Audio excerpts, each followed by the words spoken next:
Hi there everybody, this is David, and welcome to New RPG News. We have a bunch of stuff to talk about today, from a resurgence in physical games, even though Sony is killing them off, to a rumor of a Ni no Kuni 3, hell yeah, to looks like there's confirmed censorship in the Persona 4 remake, unfortunately, and a Pokemon leak, and tons more stuff, and I'm going to be going over all that stuff with y'all today, and it's totally worth the sub as you come and you join a party and you level on up with me.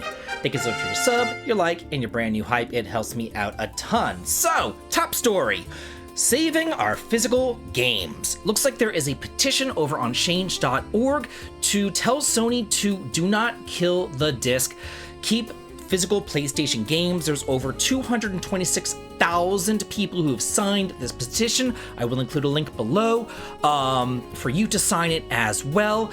And yeah, as of right now, Sony has still not backed down on making the PS6 basically being digital only and then just eliminating physical games after January of 2028 as well. So yeah, this is really scary. Once they control the PSN and that ecosystem, they have a monopoly on it, and they can do whatever they want with the pricing. They can keep the pricing, static and never give you a sale. They can use surveillance pricing and be like, oh, well, this guy buys everything new. We're never going to give him a sale. Whereas this other guy, oh, he always waits for a sale, so we'll give him stuff on the cheap. You know what I'm saying? So we don't know what they're going to be doing, but they're going to be controlling the ecosystem, and that sucks. We do not want billion-dollar companies to be controlling it, and we do not want to own nothing and be happy either, because I'm not happy at all. Yeah, my thing is that if it's all ending up on the PC anyway, and I already have a PC, and I can already, play games on a PC with a controller, why in the world would I spend $1,000 on a PlayStation 6 to then just buy the stuff that I could buy digitally on the PC? It doesn't make any sense. It doesn't make any sense. So we're still fighting the good fight. We're doing what we can to deal with this situation, but this is one way that we can voice our concern, in addition to canceling any sort of PlayStation Store membership, any sort of PSN membership. I know a lot of people are doing that, which is a great idea. Hit them where it hurts, hit them in their pocketbook.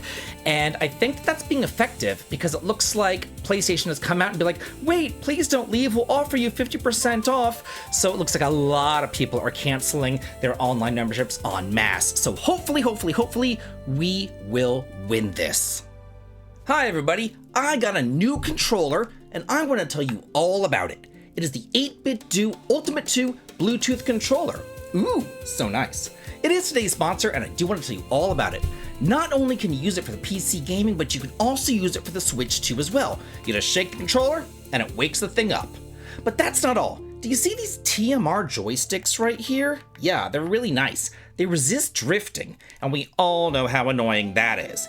And you can adjust this RGB lighting to whatever color you want to as well. This is easily like the most responsive controller that I've ever used. They even added some extra buttons up here that you can configure, like these right there, as well as these back buttons too. They're really nice. Then there's gyro support for motion aiming in action and shooting games, not to mention these trigger mode switches that support both linear Hall effect triggers and non-linear tactile triggers. So, I'm old and I had to look this up. Linear Hall effect triggers basically use a magnet instead of like a physical button to register the input, so it reduces the wear and tear on the controller, which is great for those racing and flying games. Then the non-linear tactile trigger is great for shooting games. You turn that on whenever you're doing a shooting game, and it essentially makes it so that there's like almost no lag whenever you press the button, so it's instantaneous input. But what I really like about this is just how much you get right out of the box, because you never need to worry about batteries or fiddling with cables every single time anymore, with 8BitDo's included charging stand. And this controller, right out of the box, is just plug and play. You can set it up with Bluetooth, or you can just use a thumb drive that comes with it. Y'all, within a minute of unboxing my 8BitDo controller, I was already playing the new Digimon Time Stranger DLC exactly how I would want it. So, you too can be unboxing your own 8-bit Do controller today and playing within seconds. Just use the links down below to pick up your Ultimate 2 8-bit Do controller today. Digimon Story Time Stranger gets a free update that launches on July the 9th, and it adds a Terriermon assistant, graphics mode options, and more. Enjoy the game at up to 60 frames per second on the console. So it looks like this free update is coming out for the PS5, the Xbox, and the PC, and at launch, because this game is now coming out for the Switch 2 and the Switch on July 10th with all of that DLC that it is getting as well. So it adds the Terriermon assistant as a playable character, graphics mode selection option, and more, the company announced. So yeah, very, very, very exciting. Another day, another Square Enix mobile game gets shut down. The world is healing. Yeah, they're all getting shut down, and then they're all coming back as console games. So hopefully this one is next after Final Fantasy Renaissance comes. I'm loving Octopath Traveler 0. Atelier Reslariano was great. You know, it's a new day, it's a new dawn, it's a new renaissance in gaming as these gacha games go down in flames and then they get turned into console games. So hopefully this one is next. It is ending service on October the 7th, shutting down 3 years after launch. Let's see, going on right here. So they announced it, they said thank you for playing, blah, blah, blah, blah, blah. You're not going to be getting any sort of refunds, and yeah, thanks for all your money, guys. Okay, so the Switch Lite and the Switch OLED model, that is Switch 1, will be discontinued in Europe in mid-February of 2027. What did I say? February? February. I already can't talk. It says updated battery-related revisions to several Nintendo products in Europe. It looks like there is consumer protection laws over in Europe that we unfortunately do not have over here, because God forbid we get any consumer protection laws over here. Oh my gosh, but that's a rant for another day.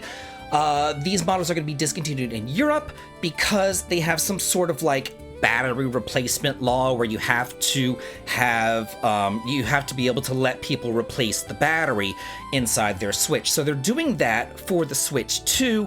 They are redoing the battery thing for Switch 2 so that people can do that over there. We unfortunately are not getting that. We're just getting our regular Switch 2s, but the Switch 1s will be discontinued in Europe, but they will be sold elsewhere. And it says the Switch family will continue to be manufactured throughout 2026 and remain widely available across Europe.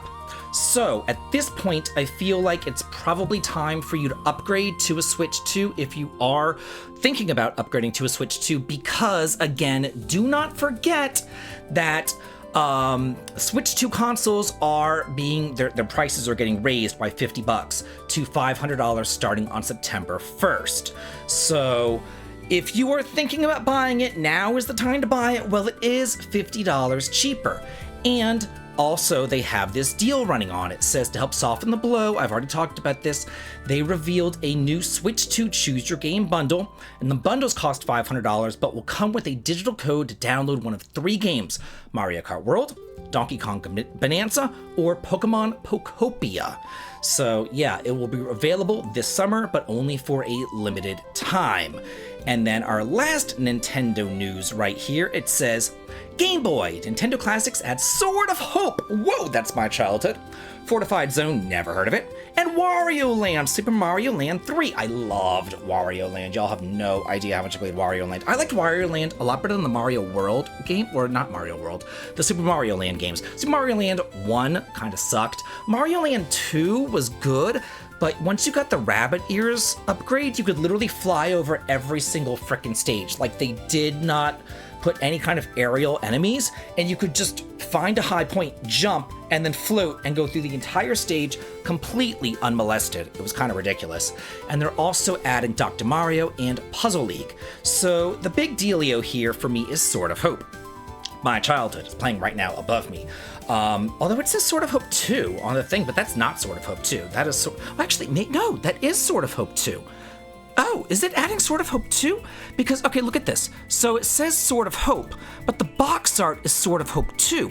And then this thing says Sword of Hope 2 as well. It's adding Sword of Hope 2. Sword of Hope 2 is leaps and bounds better than Sword of Hope 1. Sword of Hope 1, you only had Theo. You only had one party member. It was very Dragon Warrior. You only had the one party member, but then you fought against groups of enemies, so you could be fighting like 3, 4, 5 enemies with one guy, just Prince Theo, as you went through these 3 different zones and everything. But Sword of Hope 2, you get multiple party members. You get 3 party members, you get Prince Theo, you get a mage called Mute, you get this girl, and you go through all sorts of different things. It's a really, really, really fun game. It's kind of like a point-and-click, turn-based RPG sort of thing. Lots of reading involved and all that kind of stuff, but I loved Sword of Hope 2. I want to say it came out like 1996, so I was in high school. It came out really late in the Game Boy's life, but it came out early in Japan, like 1992 or something in Japan, but it came out really, really late here in the West, but I really, really liked it.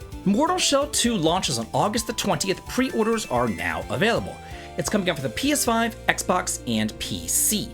And it says that it's going to be $50, but there is a Devout Edition for $60, which includes the base game, up to 72 hours of advanced access, and the exclusive Obsidian skin set for all 8 playable shells. PS5 users can also pre-order the physical Revered Edition, which includes the base game, steelbook case, art book, fine art prints, and the pre-order bonus skins, Obsidian and Skeletal Harbinger, all housed inside of a collector's box. This is a standalone sequel to Mortal Shell that significantly expands on the original with unrestricted, adrenaline-charged combat, deeper weapon design with extensive upgrade options, and an emphasis on free exploration. This action RPG offers an immersive, interconnected, open-world, expansive yet deliberately compact, designed to unfold its twisted landscapes and hidden structures while respecting the player's time. Totally not my thing, but it might be your thing. And here it is. We have the Standard Edition and the Revered Edition. I will include links to all of these right there. So this is the Revered Edition, the Collector's Edition with the fine art prints, with the steel book, with the art book. I think it's really important that if you're going to be getting this stuff, especially nowadays, that you get it physically. Speaking of physical games, this game came out on Thursday of this week. This is Grand Blue Fantasy Relink and this Ragnarok launch trailer. So this is coming out for the PS5, the Switch 2, the PS4, and the PC. And it says that the expansion Endless Ragnarok will be available for the base game Relink on the same day. So if you have the base game, you can purchase the Endless Ragnarok expansion. If you don't have the base game, you can go ahead and purchase this version of the game, which would have the base game as well as the expansion already there. And again, it is available physically right here for you to order. I will have links to this. It looks like it's game keycard on Switch 2, physically on PlayStation 5. Moving right along, Tristia Chronicles launches on September the 17th in the West. This is a collection of 2 different games right here. It says, this is Tristia Legacy and Tristia Restore are together in one updated collection. The beautiful city of Tristia, nicknamed the Jewel of the Sea, has bustled with maritime trade until recent dragon attacks stripped the city of its charm, and the people are resigned to a state of decay. Crafter-inventor Nanoka has been challenged to restore the city within 1 year. Will Tristia regain its former vibrancy, or will it remain in despair? Everything depends on your work. And Tristia Restore takes place alongside Tristia Legacy, but focuses instead on the day-to-day running of Nanoka's shop. She has some major crafting projects to complete, but while she works to finish them, a constant barrage of requests pour in. Use minigames to gather your materials, choose the right equipment, and deliver completed items to the townsfolk. Can you accomplish everything before time runs out? Well, we can find out. It is available physically for $50 on the Nintendo Switch. Danganronpa 2x2 delayed to early 2027, Slayheim mode and enhanced world map have been detailed. It is no longer due out in 2026. This is coming out for the PS5, the Xbox, the Switch 2, the Switch, and the PC. And it says the game will be available in Standard and Psychotropical Vacation Package Edition. That edition will be priced at $140. It includes a copy of the game, a clamshell-style outer box, the Kid Robot Psychotropical 3-inch Monokuma and Monomi figures, an RSVLTS Reversible Psychotropical bucket hat, and the Danganronpa 2x2 original soundtrack. Okay, so Slayheim mode. It allows you to experience it in 2 different modes. You can choose between the revamped scenario in the original mode, which retells the story from the 2012 release with enhanced visuals and updated presentation, or the Slay High mode, which features a new scenario based on Danganronpa 2 Goodbye Despair, but with a completely different storyline. Both options are available from the start of the game. Then it shows the world map, which is kind of nice, I've got to say. It says, whereas the original features a side-scrolling map for traveling between locations, this is a 3D world map that gives players a clearer sense of the island's layout. It almost looks like a world, how it's like you can see like the curvature of the earth or something, either that or I'm just like looking at it wrong, I don't know. But it is available physically. You can get the standard edition for $60, or you can get, or looks like it's $60 for the Switch 2. But also, if you look, it is not game key card, it is a game on the card. Let's see, it's $60 for the PS5. Is it any cheaper on the Switch? No, so it's $60 for all 3 of the various systems. The collector's edition right here is $140, and it has, back to my picture, it has that little bucket hat thing right there. It has the Kidrobot things. It looks like there's the pink one and the black one. It has all this different stuff, all this big box and everything like that. So a lot of cool stuff right here. Really cute, really nice collector's edition right there. I'll include links below to all of this stuff. Brigandine Abyss is getting a demo for the PS5, Xbox, and Switch 2 on July the 30th. The demo's already available over on the PC.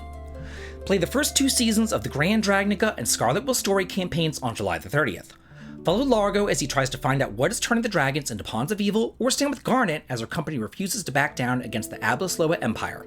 Recruit monsters, send troops on quests, and plan your attack during the organizational phase before experiencing Brigandine Abyss's hexagonal grid-based strategy battles during the invasion phase. Save data cannot be transferred from the demo to the full version. The full game is due out on August the 26th on the PS5, Xbox, and Switch 2. Oh, I see. So the console ones are coming out on the 27th, PC on the 26th. I actually played this demo back when, and I put out a video on it, and it was a lot of fun. If you're into strategy RPGs like this, there's a lot of stuff going on here, and I would definitely check this out. There's like 6 different storylines, hexagonal grid, tactical battles, kind of like Wild Arms XF sort of thing going on. It is really cool. Oh. Then there's also a physical version. I was going to end it. No, but there's also a physical version for $50 for the PS5. It is game keycard on the Switch 2. It looks like it comes with a digital soundtrack, a miniature art book, as well as the game. Again, links below. Console Archives Rhapsody, a musical adventure, launches on July the 9th. This originally came out on the PS1 back in 1998. You'll be able to get it for the PS5 and Switch 2 for $14.99. This is, I don't know how to describe it. I don't want to say it's a tactical game. I guess it plays more like something like Popa LaCroix, where you have these grid-based battles and you kind of have to like move up and then you attack slowly the monsters and everything. You can kind of see the gameplay up in the trailer above me, which really explains it a lot better than I could. They did get a remake over on the Nintendo DS, but they kind of changed the gameplay around to kind of speed it up and everything like this, so it is a bit different. This is the original version of the game. It says that this features customizable button layouts, rapid-fire settings, multiple save points, and for some titles, a rewind function have been added to support players in completing these classics. If you're wondering, like, hey, didn't this already come out? Rhapsody came out, the Moral Kingdom Chronicles version, which I have right here. This one came out, but this had Rhapsody 2 and 3. It did not have Rhapsody 1 in it. Solo Leveling Karma has a new trailer, featuring an exclusive original storyline. This is a roguelike action RPG. Now remember, there are 2 different solo leveling games coming out. One is for console, one is for mobile. It says that this one is out for the PC, iOS, and Android this year, so this is the one for mobile. The Endless War, a record-spanning 27 years. The lonely and fierce battle is finally unveiled. Discover the desperate struggle in the unknown territories never told in the original story, along with brand new cast of characters. Please look forward to the exclusive original storyline of Solo Leveling Karma. I've got to say, as somebody who kind of does this for a living, like news and RPGs and keeping track of all this stuff, I can't keep track of this. Whenever you're releasing like the same game or the same IP in the same year, but one's for mobile and one's for console. You kind of gotta name them something different, you know what I mean? And Final Fantasy, they're kind of doing the same thing. You got Final Fantasy Revelation, and then you got Final Fantasy Renaissance coming on. And it's just like, what? You know what I'm saying? Like, you got the Brave Exvius remake coming out, and it's like both of them, like their names are so similar, it's hard to keep track of it together. So I hope that nobody really gets confused here. I hope that nobody gets confused, and then I get confused. Oh my gosh. I said Renaissance and it's Resonance. So yeah, like I'm already confused. It's so much. It's so much. It's so much. Can they both not start with R at least? Like something? Give me something here. Give me something here.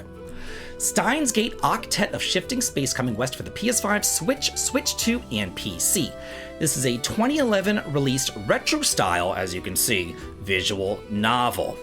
It says, it looks like it's going to be coming out physically in Japan, but it says that they will announce details on how we can get it in the West at a later date, which means we don't know if we're going to be giving it to you physically yet, but I would think that, like, visual novel enthusiasts and people like that would be like really big into collecting and stuff, so I'd be shocked if they didn't give it out physically.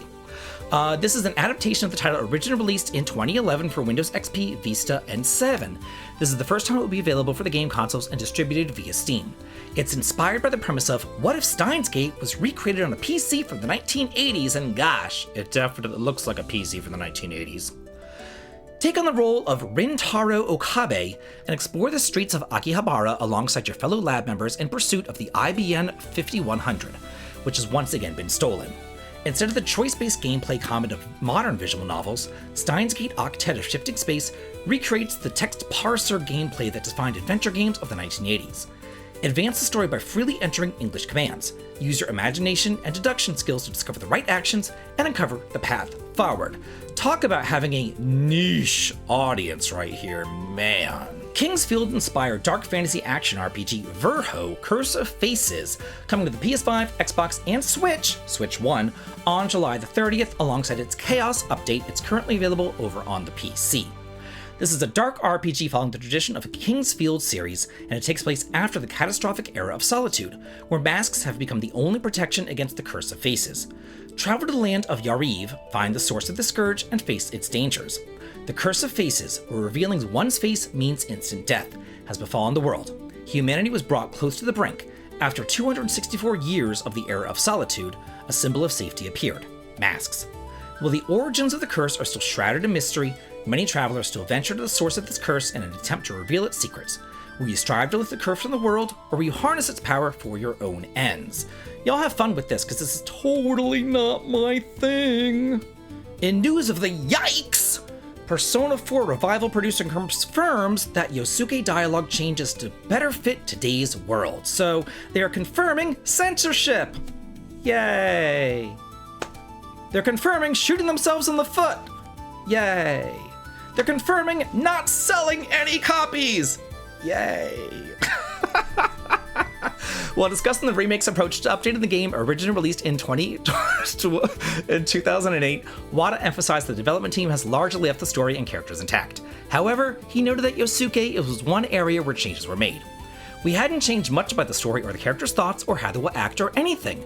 Mostly with Yosuke, really. Great. Wada explained that the revisions were made to better reflect modern sensibilities without significantly changing the character's role in the story. He's a little bit insensitive in terms of how he treats outsiders sometimes, so we wanted to lighten that up and make it a little bit more fitting for the world that we live in today.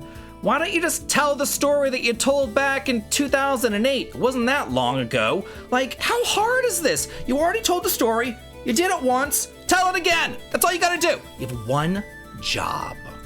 Pokemon Wind and Wave's potential massive leak. The games will have the highest amount of new Pokemon ever in a Pokemon game.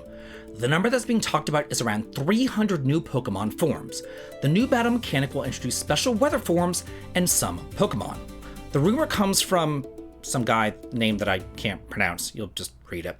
See next tweet for more details on why we think that this might be legit. We're upgrading the credibility on this rumor. After multiple sources have now come forward supporting the claim, we think that the leak about the number of Pokemon is likely very real. It is happening. Around 300 new Pokemon are planned for this game. Really exciting. And from really exciting to super duper, oh my god, exciting because I love Ni no Kuni. One of my favorite series of all time, especially the first one. Second one was cool too, but I really like the first one. Hopefully the third one follows in the footsteps of the first one. It's kind of like a Xenoblade sort of thing. Like first one was great, second one, third one was great. So hopefully we get the same sort of thing going on here. Okay, rumor. Ni no Kuni 3 is supposedly about to be unveiled. In the recent podcast by Attack the Backlog and Nweedle, the two guests talked about the next installment in the saga. An announcement is theoretically scheduled for this year, possibility at the Game Awards. The title would keep its wonderful style and high-quality music, reminiscent of Ghibli productions. Development would follow a slow pace with risks of delays. So, yeah. I loved how they misspelled announce. That's just lovely. But anyway, that's it for new RPG news. That's super exciting because I love Ni no Kuni. Yeah, got it. It kind of like ended off with a bang. You know what I mean? That's just great news as far as I'm concerned. So yeah, hopefully that comes true. Love. I would love to see a new Ni no Kuni coming out hopefully this year, probably next year. We shall see. So yeah, very exciting. We know that level 5 is in the West. We know that they're coming up with all sorts of different stuff. We know that where is Deca Police? Actually, we don't know where Deca Police is. We know that they're delaying Deca Police like over and over again. I still want to know where Deca Police is. But yeah, anyway, Ni no Kuni, yay. So that's it for the new RPG news. Thank you so much for watching, and as always, have a good day.